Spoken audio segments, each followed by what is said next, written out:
My name is Ezra, I'm Brooklyn with the social media team. I'm Mistra. I'm Soul. and I'm here for the Black History Month photo shoot. And I'm here for the Black History Shoot. And I'm here for the Rage Magazine Black History Shoot. I'm working with the Rage on the Black History Month shoot.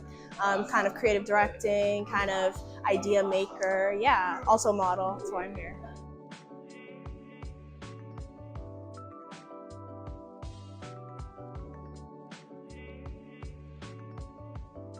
I'm from the East Coast, so I lived in Philly till I was like 11, 12, and then I moved to New Jersey for a while. And when I was there, it was like predominantly Hispanic and Black people. I wasn't really like necessarily a minority, but like you get a different sense of like other people's cultures because everyone's so mixed in. But it made me more cautious of particular things that I feel like people don't pick up on if they're not like raised around that environment or come up the way I did. It's hard to like find that sense of like community that I had back at home with like it being so mixed out here. I am from a town in Oregon where the majority is white, and so I often grew up being the only Black kid in most of my classes. Going to the store, you will go and not see a single other Black person while being there. So that was definitely hard trying to find my identity, but it also gave me the space to find who I am without the influence of others. So I am kind of grateful for that, but there definitely are things I wish I was able to grow up with, like a community of people like me. I'm from Ethiopia, so coming to America, I didn't necessarily understand the concept of race until I was around 8 years old. In my country, race isn't necessarily a big thing as it is in America, so I didn't really understand or like really grasp the concept of race. But I mean, I've always understood that like I was the only like Black or colored person in my settings, but it didn't necessarily like make me feel any type of way. So I don't think race for me personally was such a predominant feeling until later on. So I grew up in a very white schools, very white neighborhood. I was quite disconnected from my Blackness for a long time. I always had kind of a race identity in myself. It was never something I was ashamed of. It was never something that I wished was different. For me, it was about being myself, being authentic, being kind of like awesome and pushing boundaries.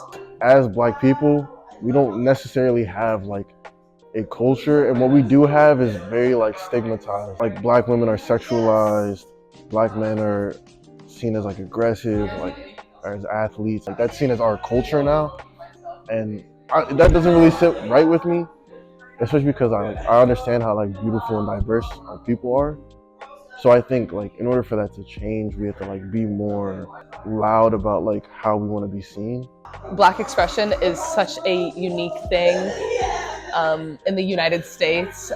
So much culturally is very specific to Black people, and it bleeds a lot into pop culture, and it's definitely something that was made for and made by Black people, but other people are able to celebrate. So I think it is very important to give Black people the space to be able to express themselves the way they are, and that's how we get a lot of the culture in this country that we do. Black expression kind of goes hand in hand with representation. I grew up in a white community, and Black expression wasn't a big thing, but I think it would have helped for me personally. So yeah, I think it's something that should be integrated more so in communities that don't have exposure. So this is like literally my life. Like I live, breathe, eat, sleep Black expression. It just makes life better being able to be, especially be queer and be Black and be able to show that to the world. That I think it's crucial to be able to have that piece of Black identity and carry it through in everything that you do. I want to say Kendrick Lamar. I feel like that's like it's like everyone's gonna say Kendrick.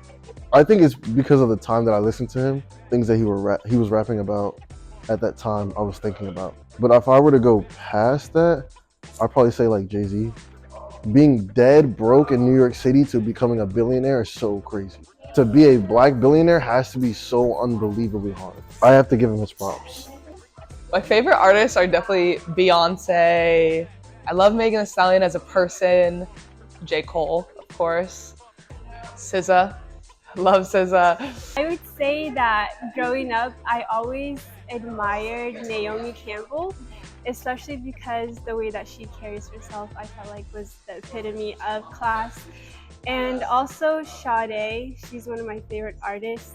And a lot of her songs, especially the song Pearl, that's one of my favorite songs. And I feel like that's a primary expression of like being Black. And the story that she like explains throughout the lyrics of the song just definitely resonates with me. And like she mentions Somalia, which is neighborhood of like Ethiopia. So Janelle Monáe is a big one. They're like a non-binary, incredible creator. India Moore is a trans Black actress, and is just so beautiful and a model and so effortless. And I really like strive to be like her. Billie Holiday. I really resonate with a lot of femme Black expression, especially like the creatives and music makers and art makers. Just be safe, be smart. People always have a connotation attached to the color of your skin, and no matter what you say or do, that's gonna be the first thing that they look at. So, like, don't give people a reason. Learn something this month from Black people, about Black people. Don't just focus on pain, focus on joy as well. Educate yourself around your own biases around white supremacy culture, but also educate yourself on the beauty and wonderfulness of Black culture. thank you so much.